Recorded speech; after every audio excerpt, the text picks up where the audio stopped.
पुण्यातील मुंडवा जमीन गैरव्यवहार प्रकरणामध्ये मोठी बातमी आता समोर आलेली आहे। मुंडवा जमीन गैरव्यवहार प्रकरणामध्ये पार्थ पवारांना क्लीन चिट मिळाली का असा सवाल उपस्थित होतोय। मुद्रांक अधिकारी राजेंद्र मुठेंच्या अहवालामध्ये पार्थ पवारांचं नाव नाही आहे। अहवालामध्ये दिग्विजय पाटील, शीतल तेजवानी यांना दोषी ठरवण्यात आलेलं आहे। काय महत्त्वाचे मुद्दे या सगळ्या चौकशी दरम्यान आपल्याला समोर आलेले किंवा निदर्शनास आलेले? जी समिती आमची नेमली होती सदस्य माझ्या अध्यक्षतेखाली, त्याचा अहवाल आम्ही गेल्या आठवड्याभरात पूर्ण सखोल अभ्यास करून आज सादर केलेला आहे की ज्यांच्याकडून चुका झालेल्या आहेत, ज्यांनी चुका केलेल्या आहेत त्यांच्यावर जबाबदारी निश्चित करण्यात आलेली आहे। पार्थ पवार यांच्या नावाची ती कंपनी ॲमेडियन कंपनी, त्यांचा या सगळ्याच्यामध्ये काय, त्यांची देखील या सगळ्या चौकशी अहवालात उल्लेख आहे किंवा त्यांचं काय नेमका या सगळ्यामध्ये रोल असणार आहे त्याबद्दल भाष्य करू शकत नाही, कारण ऑलरेडी आम्ही गुन्हा नोंदवतानाही ज्यांच्या नावाने रजिस्ट्रेशन झालेलं आहे त्यांच्या नावाने गुन्हा नोंदवलेला आहे। मुद्रांक शुल्क या व्यवहारापोटी देण्यात आलेलं नाहीये, त्या संदर्भातली मुदतवाढ ही देण्यात आलेली आहे। त्यामध्ये काही सूट जेडीआर कडे त्यांनी रिक्वेस्ट केली होती की आम्हाला 15 दिवसाची मुदत द्यावी, परंतु जेडीआर यांनी त्यांना 7 दिवसाची मुदत दिली। परंतु कोणतीही मुद्रांक शुल्कामध्ये सूट देण्यात येणार नाही हे जेडीआरने नोटीसमध्ये क्लिअर केलेलं आहे। या सगळ्या चौकशी समितीच्या अहवालामध्ये कुणाला क्लीन चिट किंवा कुणाच्या असं काही नाही। कॅमेरामन विकीसह मी योगेश बोरसे, TV9 मराठी, पुणे। तर तुळजापूर ड्रग्ज प्रकरणावरून ओमराजे निंबाळकर आणि राणा जगजितसिंह पाटलांमध्ये खडाजंगी पाहायला मिळते। तुळजापूर ड्रग्ज प्रकरणाला राणा जगजितसिंह पाटील खतपाणी घालतात अशी टीका खासदार ओमराजे निंबाळकरांनी केलेली आहे। राणा जगजितसिंह पाटलांवर ही टीका केली आहे। तर तुळजापूर ड्रग्ज प्रकरण सगळ्यात आधी भाजपनं उजेडात आणलं। ड्रग्ज प्रकरणावरती बोलणाऱ्यांनी साधा पाकिटमार तरी पकडून दिलाय का असं प्रत्युत्तर राणा जगजितसिंह पाटील यांनी दिलंय। धाराशिव जिल्ह्याच्या बाबतीत सुद्धा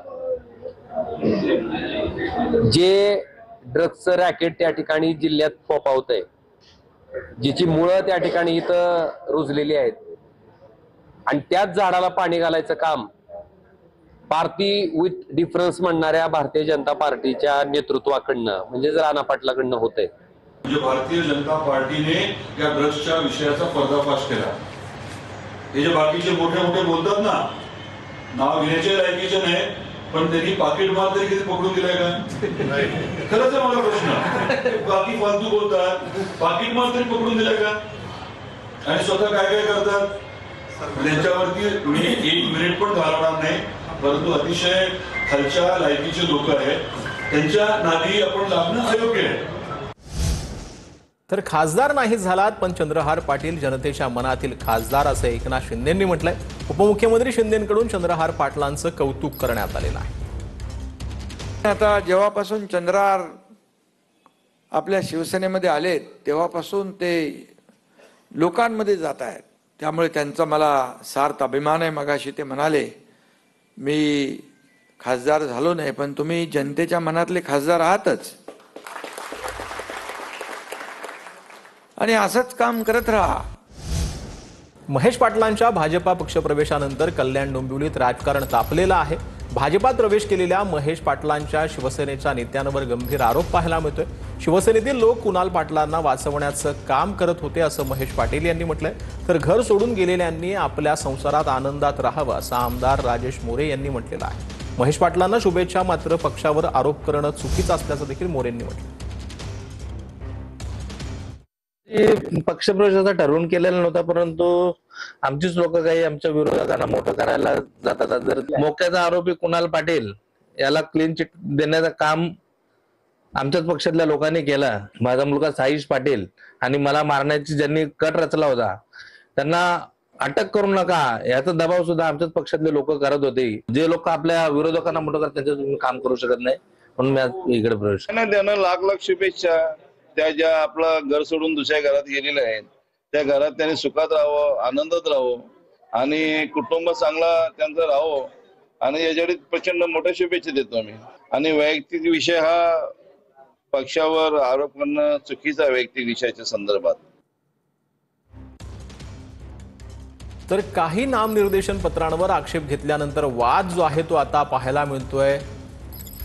सिन्नरमध्ये आता नगरपालिका नामनिर्देशन पत्र छाननीमध्ये अधिकारी उमेदवारांमध्ये बाचाबाची झालेली आहे। उमेदवारांनी दाखल केलेल्या नामनिर्देशन पत्रांची छाननी सुरू असताना प्रकार घडलाय। काही नामनिर्देशन पत्रांवर आक्षेप घेतल्यानंतर हा वाद झाला। पोलिसांनी मध्यस्थी केल्यानंतर दोघांचाही वाद आता मिटलेला आहे। तर धाराशिवच्या उमरग्यामध्ये 4 तास खोळंबलेली अर्ज छाननी प्रक्रिया सुरू आहे। उमरग्यामधील अर्ज छाननी प्रक्रियेवर काँग्रेस आणि दोन्ही शिवसेनेचा आक्षेप पाहायला मिळालाय। डम्मी उमेदवारांचा अर्ज बाद करण्याच्या प्रकरणावरून तिन्ही पक्षांनी छाननी प्रक्रियेवरती आक्षेप घेतलेला होता। तर वैजापूर नगर परिषदेमध्ये भाजपा शिंदेची शिवसेना आमने सामने आलेली आहे। विकासाच्या मुद्द्यावर आमची निवडणूक असल्याचं दिनेश परदेशी यांनी म्हटलेलं आहे। पक्ष बदलणाऱ्यांमुळे वैजापुरात युती नाही असं संजय बोरणार यांनी म्हटलं। आम्ही लोकांना विकासाच्या मुद्द्यावर, संबंधाच्या विचारावर, 24 तास अवेलेबिलिटीच्या विचारावर मतं मागतोय। कारण की सगळ्यांना वाटतं का सगळी सत्ता आपल्याला पाहिजे, हेच कारण होऊ शकतं। मी निवडणूक, माझी 8वी निवडणूक आहे। मी निवडणुकीला कधी आव्हान समजत नाही।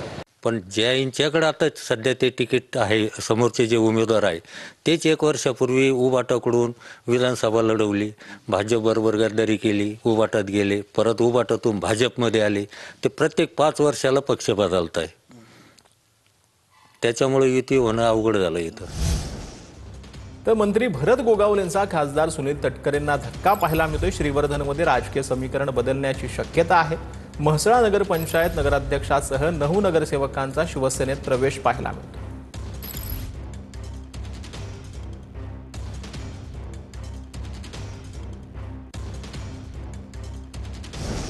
तर जळगावमधील भाजपच्या 3 नगरसेवकांची बिनविरोध निवड झालेली आहे। सावदा, भुसावळ, जामनेरमधील नगरसेवक बिनविरोध विजयी झालेले आहेत। भाजपच्या उमेदवार प्रीती पाटील, सावदा भारंबे हे विजयी झालेले आहेत। तर गिरीश महाजनांच्या जामनेरमध्ये उज्ज्वला तायडे बिनविरोध विजयी झाले।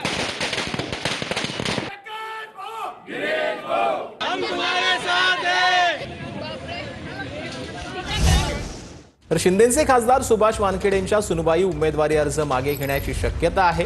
रोहिणी वानखेडेंनी हदगाव नगरपालिकेच्या नगराध्यक्षपदासाठी उमेदवारी अर्ज भरला होता।